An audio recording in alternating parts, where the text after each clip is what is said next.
Yar,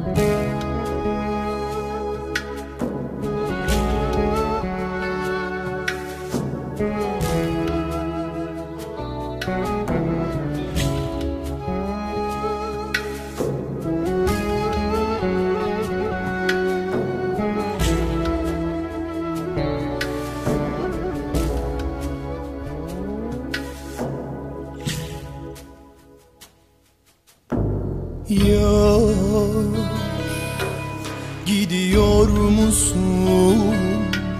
Gitme, içimde bir korku var.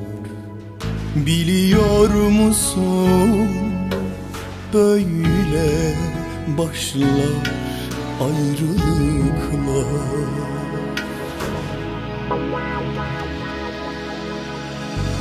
Gel biraz kokunu bırak, baharımı al, soğuktur oralar.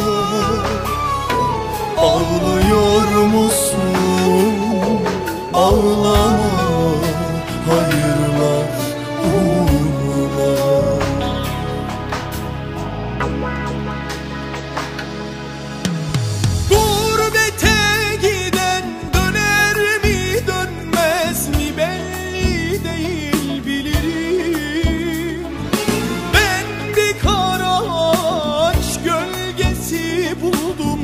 Cebimde ümitlerim.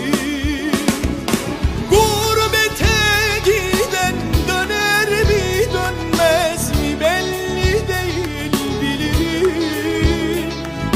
Ben bir kara ağaç gölgesi buldum cebimde ümitlerim.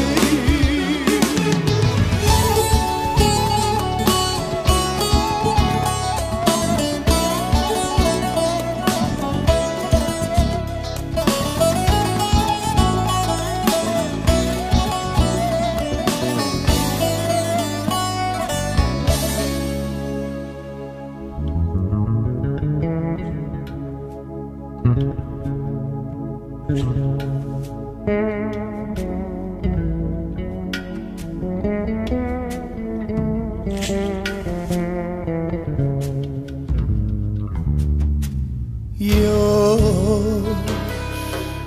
gidiyor musun? Gitme, içimde bir korku var.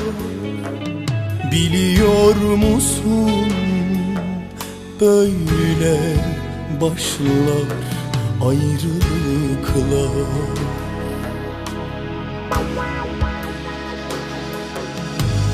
Gel biraz kokunu bırak, baharımı al, soğuktur oralar.